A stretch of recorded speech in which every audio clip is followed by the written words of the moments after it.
बिस्मिल्लाहिर्रहमानिर्रहीम। केमिस्ट्री के second year के फर्स्ट ऑनलाइन लेक्चर में आज का हमारा टॉपिक है एल्डिहाइड और कीटोन में एल्डिहाइड की प्रिपरेशन आज सीखनी है। एल्डिहाइड का नोमेनक्लेचर और कीटोन का नोमेनक्लेचर लास्ट टाइम हम क्लास में डिस्कस कर चुके हैं। आज हम पहला एल्डिहाइड जो फॉर्मेल्डिहाइड है इसको बनाने का तरीका देखेंगे। पहला जो मेथड है वो लेबॉरेटरी मेथड है। लेबॉरेटरी मेथड बहुत ही आसान है कुछ बातें याद रखनी है आपने। लेबॉरेटरी मेथड में सबसे पहले आपने क्या करना होता है कि मेथानोल लेनी है। मेथानोल CH3OH, इसको करना है वाटर बाथ, मतलब इसे आपने बॉयल करना है। लेकिन बॉयल करने के लिए आप इसे एक टब में रखते हैं, उस टब में पानी भरते हैं, टेम्परेचर प्रोवाइड करते हैं और इस टेम्परेचर की वजह से ये बॉयल होता है वाटर, और वाटर के बाद जो बॉयलिंग है वो किसकी करनी है, मेथानोल। आपने इसे डायरेक्ट बॉयल नहीं करना। आफ्टर दैट आपने क्या करना है, इसके अंदर एक ट्यूब इंट्रोड्यूस है, उस ट्यूब में एयर को ब्लोन करना है, एयर को आपने फेंकना है। और ये जो ट्यूब है ये संकन होनी चाहिए, डूबी होनी चाहिए मेथानोल के अंदर। जब यहाँ से एयर को ब्लो किया जाता है तो यहाँ से मेथानोल और एयर के वेपर्स इकट्ठे उठते हैं और यहाँ पे एक हमारे पास चैम्बर है, कैटालिटिक चैम्बर। कैटालिटिक चैम्बर में हमारे पास प्लाटिनाइज्ड एस्बेस्टस, इसकी बनी हुई शीट्स होती हैं। और प्लाटिनाइज्ड एस्बेस्टस है क्या? एस्बेस्टस बेसिकली मिनरल है और जिसका बेसिक फार्मूला Mg3Si2O5OH/4 है। अगर हम इसका रफली स्ट्रक्चर देखना चाहें तो रफली स्ट्रक्चर अगर बिल्कुल रफली हम बनाएं तो बेसिकली जो एस्बेस्टस होता है ये एक मिनरल है और इस मिनरल में इम्प्रेगनेशन करवाई जाती है प्लाटिनम की। इम्प्रेगनेशन का मतलब उसमें जो हमारे पास प्लाटिनम है उसको मुख्तलिफ़ जगह पे इंट्रोड्यूस करवाया जाता है। और ये जो हमारे पास एस्बेस्टस है ये फिब्रस होती है। फिब्रस अगर आप देखें तो ये फाइबर जैसी है। आपको इसकी अगर कोई रफली ज्योमेट्री देखें तो ये कैसी नज़र आएगी आपको, ये फिब्रस नज़र आएगी। इन फिब्रस के अंदर भी माइक्रो फिब्रल्स होते हैं जिन्हें हम सिंपल फिब्रिल्स के नाम से जानते हैं। और इसका अगर रफली स्ट्रक्चर डिज़ाइन करें तो ये बेसिकली 3 डायमेंशनल स्ट्रक्चर है जिसमें मुख्तलिफ़ जगह स्पेसेस अवेलेबल होती हैं। इन स्पेसेस को पोरोसिटी के नाम से जानते हैं। पोरोसिटी मतलब उनमें मसाम होते हैं, उन मसामों के अंदर किस चीज़ को इंट्रोड्यूस करवाना है, प्लाटिनम को। तो इसे हम कहते हैं प्लाटिनाइज्ड एस्बेस्टस। तो क्या किया जाता है कि प्लाटिनाइज्ड एस्बेस्टस की शीट्स इस्तेमाल की जाती हैं। जब यहाँ पे वाटर और मेथानोल के वेपर्स इसके ऊपर से पास करते हैं, प्लाटिनाइज्ड एस्बेस्टस के ऊपर से पास करते हैं, तो जैसे ही वो पास करते हैं इस रिएक्शन के थ्रू जो हमने बहुत बार पढ़ा है, हमारे पास मेथानोल हो तो फॉर्मेल्डिहाइड, एथानोल हो तो हमारे पास एसिटल्डिहाइड बनता है। ये कभी हम पढ़ चुके हैं कि methanol along with the primary alcohols are converted into aldehydes. Secondary alcohol हमारे पास कीटोन्स में कन्वर्ट होते हैं और हमारे पास जो टर्शरी हमारे पास अल्कोहल्स हैं वो हमें रिस्पेक्टिव अल्कीन की प्रोडक्ट देते हैं। प्लाटिनाइज्ड एस्बेस्टस सिर्फ आपने कैटलिस्ट फ़िलहाल याद रखना है, प्लाटिनाइज्ड एस्बेस्टस इस्तेमाल करना है। टेम्परेचर होना चाहिए 300 डिग्री सेंटीग्रेड। प्लाटिनाइज्ड एस्बेस्टस के अलावा कॉपर और सिल्वर को भी इस्तेमाल किया जा सकता है। The copper and silver can also be used in the same type of reaction. Reaction शुरू होता है, जैसे ही रिएक्शन शुरू होता है प्रोडक्ट बनता है। जो प्रोडक्ट बनता है वो फॉर्मेल्डिहाइड है। अब ये फॉर्मेल्डिहाइड है गैसियस स्टेट में, गैसियस स्टेट। यहाँ से लगाया होता है सक्शन पंप। ये क्या करता है, गैसियस स्टेट है तो ये बेसिकली किस हालत में अवेलेबल होगा, ये वेपर्स की हालत में अवेलेबल होगा। सक्शन पंप क्या करेगा, इसे खींच लेगा। खींचने के बाद अगर तो कंडेंसर वगैरह लगा लें, कंडेंसर अगर तो कंडेंसर यूज़ कर लें तो हम प्योर फॉर्मेल्डिहाइड हासिल कर सकते हैं। लेकिन अगर कंडेंसर यूज़ नहीं करते ये, ताकि ये गैसेस स्केप ना करें, ये जो गैसेस हैं ये बेसिकली कौन सी गैस है, बुनियादी तौर पर फॉर्मेल्डिहाइड गैसियस स्टेट में है। ताकि ये स्केप ना करे सक्शन पंप लगा के खींचा जाता है, खींचने के बाद आगे लगाया जाता है कंडेंसर। कंडेंसर क्या करता है, इस गैसियस स्टेट को कन्वर्ट करवा देता है लिक्विड स्टेट में। लेकिन आमतौर पर कंडेंसर इस्तेमाल नहीं करते। फॉर्मेल्डिहाइड को पानी में और मेथानोल के अंदर उसका सॉल्यूशन बना लिया जाता है। इस सॉल्यूशन को कहा जाता है फॉर्मालिन। फॉर्मालिन कुछ भी नहीं है, ये एक सॉल्यूशन है जिसके अंदर फॉर्मेल्डिहाइड है। फॉर्मेल्डिहाइड है 40%, वाटर होता है जिसके पास 52% और इसमें मेथानोल अवेलेबल होती है 8%। ये सॉल्यूशन जिसमें फॉर्मेल्डिहाइड है, वाटर है और मेथानोल है, इस सॉल्यूशन को हम क्या कहते हैं, फॉर्मालीन। तो ये बेसिक सा हमारे पास ऑपरेटर्स था, इसी से रिलेटेड हमने क्या करना था, इसी से रिलेटेड हमने करना था जी इस रिएक्शन को कंप्लीट। सिर्फ इंडस्ट्रियल मेथड में और लेबॉर्ट्री मेथड में कुछ भी नहीं है, सिर्फ यहाँ पे प्लाटिनाइज्ड एस्बेस्टस की शीट या कॉपर या सिल्वर, अगर यही मेथड इंडस्ट्रियल स्केल पे पढ़ा जाए तो आयरन ऑक्साइड या मोलिब्डेनम ऑक्साइड, सिर्फ कैटालिस्ट बदलना है। आयरन ऑक्साइड और molybdenum oxide and the temperature ranges here is a 300 degree centigrade, but here we use the 500 degree centigrade. The process is same, the reaction is same as we have illustrated several times. इसे हमने काफ़ी बार पढ़ा है। Aldehyde बनाने का तरीका, ketone बनाने का तरीका, अल्कीन बनाने का तरीका, अल्कोहल्स के रिएक्शंस, ये सारे हम डिस्कस डिटेल में कर चुके हैं और काफ़ी बार कर चुके हैं। रिएक्शन सेम है, सिर्फ लेबॉर्ट्री मेथड में प्लाटिनाइज्ड एस्बेस्टस और copper or silver and the temperature range is 300. But we are going toward the industrial preparation, then the methanol is same, oxygen is same, iron oxide, molybdenum oxide along with a temperature of 500 degree centigrade. इसमें सिर्फ basic point क्या है कि हमारे पास catalyst क्या है laboratory method में, formalin solution क्या है, बस ये दो बातों के ऊपर आप फोकस करें। और यहाँ मोस्ट इंपॉर्टेंट बात, मैथानॉल का डायरेक्टली बॉयल नहीं करना, मैथानॉल को आपने देना है वाटर बाथ, ठीक है। तो ये हमारा था एल्डिहाइड की preparation in industries as well as in laboratory. अगर हम सेकंड एल्डिहाइड जिसे एसिटल्डिहाइड के नाम से जानते हैं, अगर हम उसे स्टडी करें तो एसिटल्डिहाइड की भी पहली प्रिपरेशन जो है वो लेबॉर्ट्री प्रिपरेशन है। ये भी बहुत आसान है। आपने क्या करना है, सबसे पहले डायग्राम के ऊपर फोकस करना है। डायग्राम में एक आपने राउंड बॉटम फ्लास्क लेनी जिसका पेंदा गोल है, इसमें लेना है dilute H2SO4। It means dilute H2SO4 mean H2SO4 water solution, जिसे हम H2SO4 एक्वस भी लिख सकते हैं। डाइल्यूट किया ना, इसे डाइल्यूट करने के बाद आपने इसे करना है बॉयल। जब ये बॉयल होने लग जाए तो आपने ऊपर से इंट्रोड्यूस करवाना है एथानॉल और सोडियम क्रोमेट का सोल्यूशन। एथानॉल और सोडियम क्रोमेट का जो मिक्सचर है आपने इंट्रोड्यूस करवाना है। जैसे ही ये मिक्सचर नीचे आएगा और जैसे ही आके बॉइलिंग H2SO4 में गिरेगा, और ये H2SO4 कैसा है, डाइल्यूटेड है, विग्रस रिएक्शन शुरू हो जाएगा। विग्रस रिएक्शन का मतलब फ़ौरन ही बड़ी जल्दी रिएक्शन होगा। ये रिएक्शन सेम है जैसा कि हमने पढ़ा था, the methanol, ethanol are oxidized in the presence of oxidizing agent like Na2Cr2O7, K2Cr2O7 along the H2SO4। Reaction शुरू हो गया, इस ऑक्सीजन ने इस हाइड्रोजन को और इस हाइड्रोजन को मिला के वाटर को इवॉल्व किया। हम alpha carbon, alpha hydrogen, beta carbon, beta hydrogen, ये सारी बातें डिटेल में डिस्कस कर चुके हैं। ये हमारे पास बना एसिटल्डिहाइड। ये जो एसिटल्डिहाइड है ये भी हमारे पास वेपर फॉर्म में था। यहाँ पे आप इसे क्या करते हैं, इनिशियली ये वेपर फॉर्म में, लेकिन यहाँ पे इसे कंडेंस करवाया जा सकता है। यहाँ पे हमने एक सिंपल सा गैजेट इस्तेमाल करना है, ऑपरेटर्स इस्तेमाल करना है।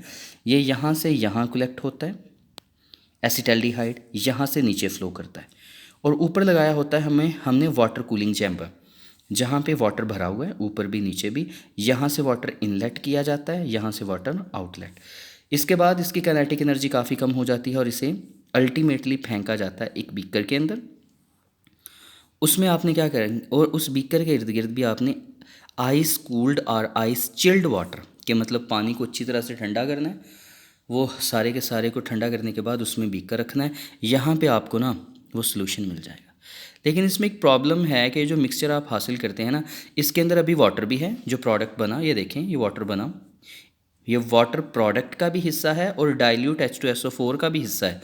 जब आप सल्फ्यूरिक एसिड को डाइल्यूट कहते हैं तो इसका मतलब आपने सल्फ्यूरिक एसिड के अंदर भी वाटर को शामिल किया है।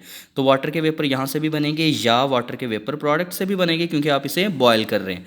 ये दोनों इकट्ठे होंगे। इसके साथ साथ मैथानॉल भी बहुत सारा मॉलिक्यूल्स, अगर हम 1 मोल लेते हैं मैथानॉल का तो इसके पास पार्टिकल है 6.02 × 1023 पार्टिकल्स। तो बहुत सारे पार्टिकल्स या बहुत सारे मॉलिक्यूल्स ऐसे हैं जो कम्प्लीटली ऑक्सीडाइज नहीं होंगे।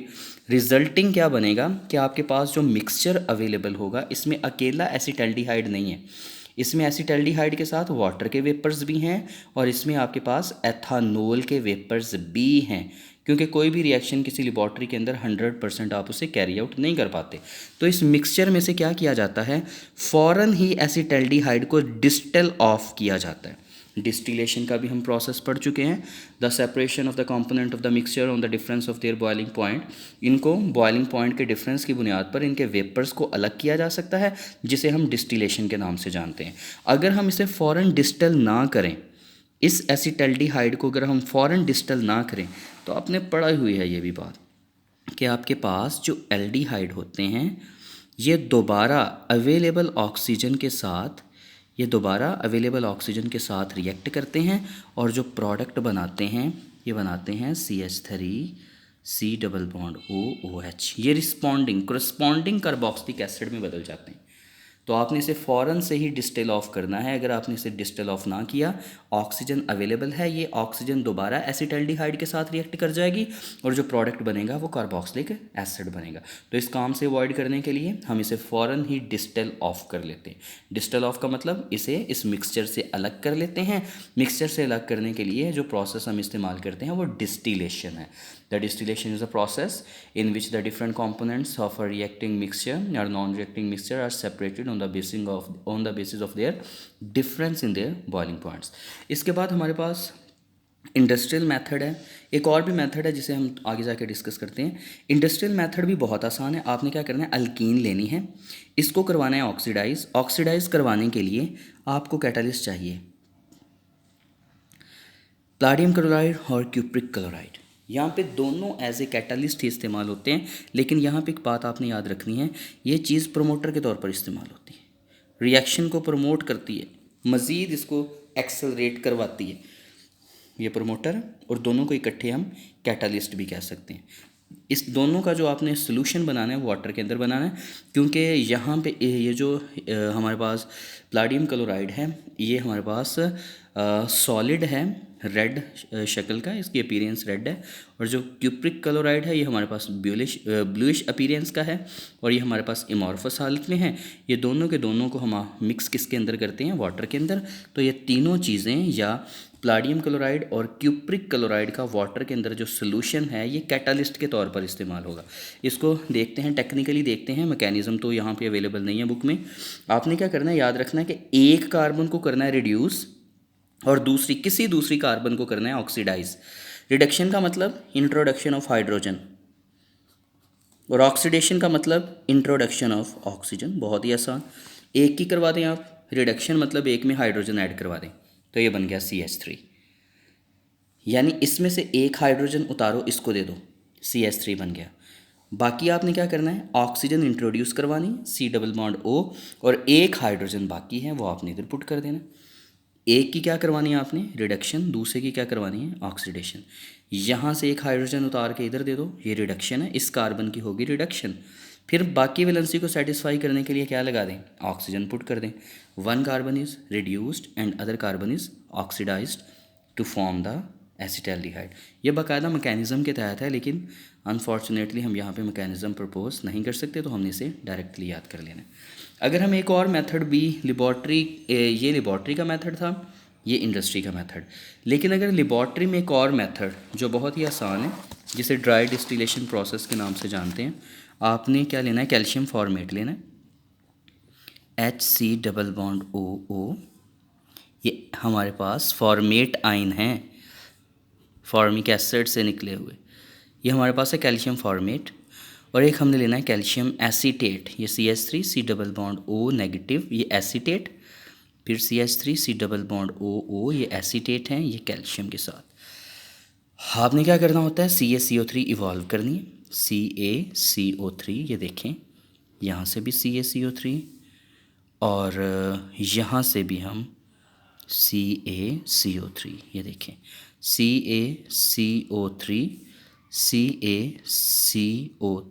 तो कैल्शियम कार्बोनेट। इसको करवाना है हीट, इकट्ठे को हीट करवाना है, ड्राई डिस्टिल करवाना है, कोई सोल्यूशन नहीं तैयार करना, कोई कैटालिस्ट इस्तेमाल नहीं करना, सिर्फ इन दोनों को इकट्ठे करना है, और इकट्ठे करने के बाद आपने इन दोनों को स्ट्रांगली हीट करना है। इधर से भी CaCO3, इधर से भी CaCO3, तो 2 CaCO3 गए सिस्टम से आउट, 2 मॉलिक्यूल्स। अब यहाँ से बॉन्ड की क्लीवेज हुई है, यहाँ से इसके दरमियान बॉन्ड पुट कर दें, ये देखें, टेक्निकली देखें आप, यहाँ से इधर बॉन्ड पुट कर दें, तो क्या बनेगा, ये H वैसे का वैसे ही, C+O वैसे का वैसे ही, ये CH3, ठीक है। यहाँ से बॉन्ड क्लीवेज हुआ था, एक बॉन्ड यहाँ से क्लीवेज हुआ था। इसको और इसको जोड़ के देख लो आप लोग, ये देखें, जब आप इसे जोड़ोगे तो क्या बनेगा, फिर वही CH3 डबल बॉन्ड OH, ये दोनों एक ही हैं जो कि एसिटाल्डिहाइड। तो आप कहेंगे कि जब आप कैल्शियम फॉर्मेट और कैल्शियम एसीटेट को मिलाते हैं तो 2 मोल CaCO3 और 2 मोल आपके पास एसीटेट बन जाते हैं, हमारे पास एसिटाल्डिहाइड बन जाते हैं। 2 मोल CaCO3 and 2 mole of HC double bond OCH3 acetaldehyde. तो ये हम इसे ऐसे भी प्रिपेयर करवा सकते हैं, इंडस्ट्रियल मेथड से भी और लेबॉर्ट्री मेथड से।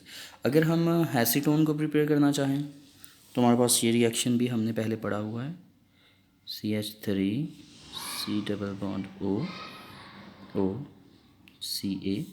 ये एक्सरसाइज में भी हमने लास्ट टाइम सॉल्व किया था। तो यहाँ पे आपने इसे हीट देना है, ड्राई डिस्टिल करवाना है।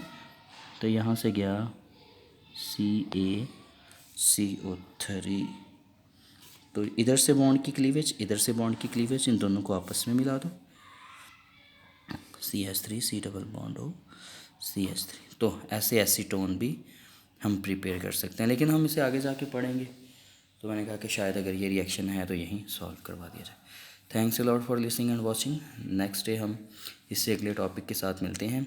आपने इससे रिलेटेड जो MCQs हैं एक्सरसाइज के और इस एक्सरसाइज के जो क्वेश्चंस हैं इससे रिलेटेड वो आपने करने। फॉर एग्जांपल कुछ MCQs आए थे जैसा कि formalin is a solution of dash formaldehyde in water, तो हमें ये बताना होता है कि फॉर्मेल्डिहाइड कितने % है। बाद रिएक्शंस ऐसे हैं कि जिसमें बताया जाता है कि हमारे पास एसिडिफाइड अगर ऑक्सीडाइजिंग एजेंट है एसिटाल्डिहाइड को बनाने के लिए लेबॉर्ट्री के अंदर, तो वो कौन सा है। तो ऑप्शन में आ जाता है सोडियम डाइक्रोमेट, पोटाशियम डाइक्रोमेट और rubidium dichromate with respect to sulphuric acid. तो आपने उसे सॉल्व करना है। फिर इसके बाद कुछ रिएक्शंस आपसे पूछ लिए जाते हैं सीधे सीधे MCQs में, आपने वो भी सॉल्व करने हैं। तो एक्सरसाइज के MCQs और एक्सरसाइज के जो क्वेश्चंस हैं इससे रिलेटेड जो भी लॉन्ग क्वेश्चन हैं और इससे रिलेटेड जो भी शॉर्ट क्वेश्चंस हैं वो आपने सॉल्व करने हैं, वो इंशाल्लाह आपके टेस्ट में शामिल होंगे। Thanks a lot for listening and watching.